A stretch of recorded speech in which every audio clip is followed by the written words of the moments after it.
കൃഷ്ണ ഗുരുവായൂരപ്പാ ശരണം. ഗുരുവായൂരപ്പൻ്റെ പല പല ഭാവത്തിലുള്ള രൂപത്തിലുള്ള വിഗ്രഹത്തിൻ്റെ ഓരോരോ ഫോട്ടോസ് നമ്മൾ മുൻപ് എടുത്തതൊക്കെയാണ് ഇന്നലത്തെ അടക്കമുള്ളത്.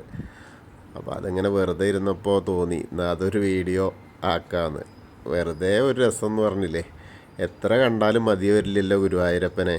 ഗുരുവായൂരപ്പൻ്റെ ഓരോരോ ഭാവങ്ങളും ഓരോരോ ചലനങ്ങളും ഒക്കെ നമുക്ക് ഏറ്റവും ഹൃദ്യമായതാണല്ലോ. ഗുരുവായൂർ അമ്പലത്തിൽ ഇങ്ങനെ വന്ന് എന്താ പറയുക, എത്ര കണ്ടാലും മതി വരാത്തൊരു രൂപം ഉണ്ടെങ്കിൽ അത് ഗുരുവായൂരപ്പൻ തന്നെയാണ്, ആ ഉണ്ണിക്കണ്ണൻ തന്നെയാണ്. അപ്പോൾ ആ ഒരു കാഴ്ചകൾ നമ്മൾ പോസ്റ്റ് ചെയ്തൊക്കെയാണ് ഓരോ ഷോർട്സിലൊക്കെ. അപ്പോൾ വേറെ ഒന്നും പറയാനൊന്നുമില്ല, പക്ഷേ ഈ വക ആ ഒരു കാഴ്ച എല്ലാം കൂടി നിങ്ങളിലേക്ക് എത്തിക്കുക എന്നുള്ളൊരു ഉദ്ദേശം മാത്രം. എത്ര കണ്ടാലും നമുക്ക് മതിയാവില്ല, തൊഴുതിട്ടും മതി വരില്ല എന്ന് പറഞ്ഞ മാതിരി ഒരു വട്ടം തൊഴുതാൽ മാത്രം പോരാ, പിന്നീടും തൊഴാൻ തോന്നും. അങ്ങനത്തെ ഒരു അനിർവചനീയമായ അനുഭൂതിയുള്ള ഗുരുവായൂരപ്പൻ്റെ സങ്കേതമാണ്.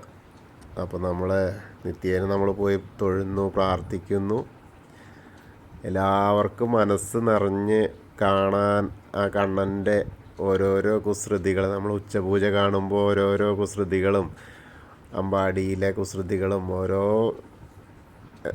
രൂപങ്ങളും ഭാവങ്ങളും ഒക്കെ നമ്മൾ മിന്നിമറിയുന്നത് നമ്മൾ കാണുന്നുണ്ട്.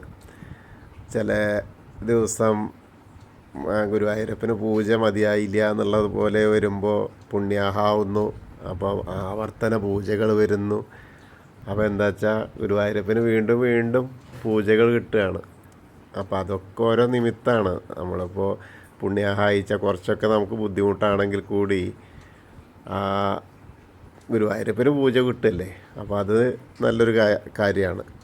അപ്പോൾ അങ്ങനെയുള്ള കാഴ്ചകളൊക്കെയാണ്. അപ്പോൾ അതിലിങ്ങനെ ഞാൻ കുറേ വിഗ്രഹത്തിൻ്റെ ഫോട്ടോസ് എടുത്തിരുന്നു. അപ്പോൾ അതൊക്കെ കൂടി ചേർത്തിട്ടുള്ളൊരു കാഴ്ചയാണ് നിങ്ങൾക്ക് വെച്ചത്.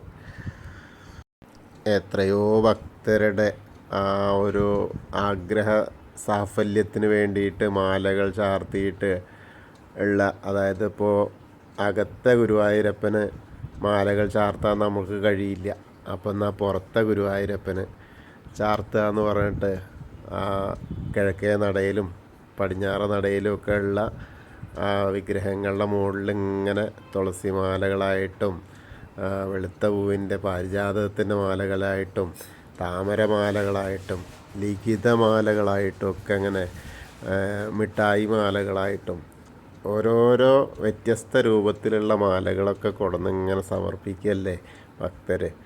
അപ്പോൾ അത് നമുക്കൊരു നല്ലൊരു കാഴ്ചയാണ്.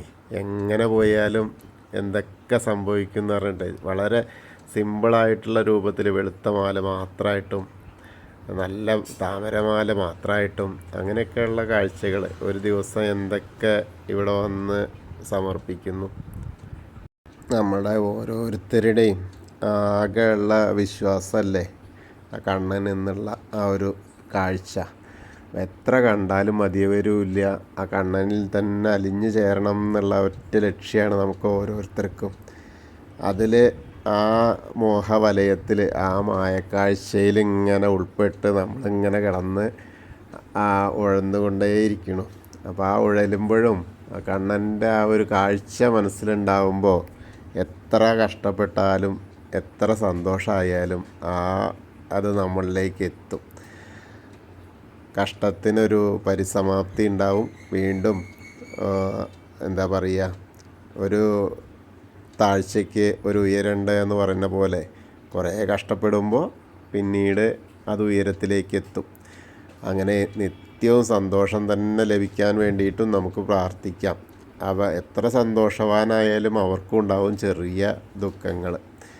എല്ലാറ്റിനും കാരണം ഹേതുവായിട്ടുള്ളത് കണ്ണൻ തന്നെയാണല്ലോ. അപ്പോൾ ആ കണ്ണനെ നമുക്ക് അകമഴിഞ്ഞ് നിത്യവും പ്രാർത്ഥിക്കാം. ഏത് സമയത്തും ആ നാരായണ മന്ത്രം ജപിക്കുക തന്നെ. അപ്പോൾ നമുക്ക് ഇഹത്തിലും പരത്തിലൊക്കെ ആ ഒരു ഉണ്ടാവും, സുഖശീതളച്ചായ ഉണ്ടാവും, നമ്മളെ തേടിയെത്തും എന്നുള്ളതാണ്. കൃഷ്ണായ വാസുദേവായ ഹരയേ പരമാത്മനെ പ്രണതക്ലേശനാശായ ഗോവിന്ദായ നമോ നമ. ഹരേ കൃഷ്ണ.